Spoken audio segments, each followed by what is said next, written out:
you know, maybe a dopamine release when you get something shiny or you get something new that you don't really need. And after, unless it's a big shiny car or something like that, you generally put it to the back of the wardrobe. You don't fuck with it after that because it was just a toy. And them kinds of happiness, like, because when you be, pardon me, when you be good and you do good, that's where every moment in every single day can be a possible moment for happiness. Because when you're grateful and you're being kind and you're being compassionate and you're showing empathy, not showing empathy, you got to live empathy. Only good things can come from that, right? And that doesn't matter if you believe in karma or any of the other things, other concepts that some of you fellas might think is a little bit woo woo, right? For me, it's common sense, When you send love out into this world, what are you going to get back? You're going to get love back. It might not be tomorrow, it might not be 6 months, a year from now, but it's coming. It's coming in its own form. That's because it has to. It has to. That's the way it works. Happiness is not feeling good, it's being good. Yeah. How does that sit with you? What do you think about that one? Happiness is not feeling good, it's being good. Maybe we've got to stop chasing happiness and focus on being. Being and doing. Showing up for everybody around us. Anyway, I won't drag on that one. The second quote is, it's not what we belong to, it's who we belong to. It's not what we belong to, it's who we belong to. So this is a good one because it's almost like passion and purpose, right? Or is it? Nah, not really. It's not what we belong to, it's who we belong to. So we can. Okay, back to it. I had a little break, had a little drink of water. I'll be honest, I lost my chain of thought. We're going to jump straight back to the quote. It's not what we belong to, it's who we belong to. So, who we belong to, right? Like minded individuals. So, people from our tribe, like that's what we're all looking for at the end of the day. We're looking for our tribe, right? Some people find it at the gym, some people find it in art classes, some people go salsa, some people box, and it's not what it's and for them it's not about what you belong to, it's about who you belong to. It's like when you go to the gym and you got a gym mate or you got a gym buddy, and that's something that you do 2-3 times a week, and you know that you're going to go show up with the bro, pump some iron, have a chat, have some fun, and get to it. Whereas like what you belong to. The gym. If you're just going to the gym and you're just going, like you going by yourself, yeah, like after a while you're gonna look good, but you're not connecting with people. And it's a social setting, and especially in this day and age, we need to be taking advantage of all our social settings.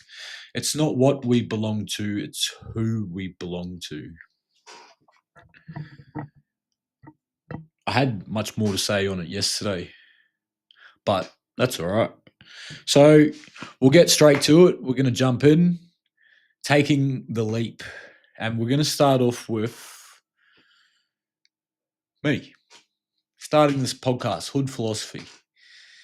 Oh no, I made a mistake, and I think it's time to shout out the Nothing But Love podcast. That's a podcast that Emmanuel and I started, and that was the original Taking the Leap. If we didn't do that, there'd be no Hood Philosophy. There's no way I would have got it done. But the bro Emmanuel, I'll tell you the story of how we got it done. So me and Emmanuel have only been in the same room like 7 times, which is insane because we've got a lot of stuff done together, eh? And yeah, we took the leap, and it was scary at first, but we talked about starting a podcast, and then Emmanuel sent me an Amazon link for a beginner equipment set, and I grabbed that equipment set straight away because I realized, we need to start, right? We needed to take that first step, and bang, we got the equipment, and I messaged Emmanuel, and we started talking. When are we going to do it? And I think it was like the following Thursday that, yeah, like 5-6 days or something, and bang, recorded an episode. It was so cool. It was an awesome experience, and I'm so glad that we took the leap, eh? And I think it's important to note that without Emmanuel, I don't think I would have taken the leap. Yeah, he and that's quite powerful, and it's a good takeaway from what we're talking about here. Sometimes that can make taking the leap easier. Is there someone around that you can fall back on? Is there someone around that can teach you or learn with you, make mistakes with you, embrace that failure with you? Because it's 2 to the power of 1. That's a no-brainer, right? Well, anyway, let's get into it. We got it done, and it was scary. And like I told you fellas last episode, shitting myself. Even today, before I jumped on, shitting myself. Made sure I took some deep breaths, just, you know.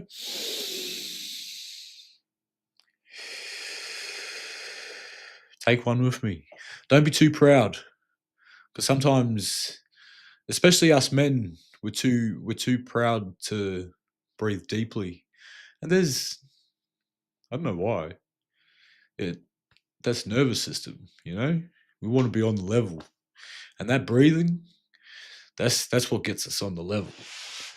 Anyway, so why do you reckon we're so scared of taking the leap? Because we don't know what's going to happen, right? Fear of the unknown. It's scary.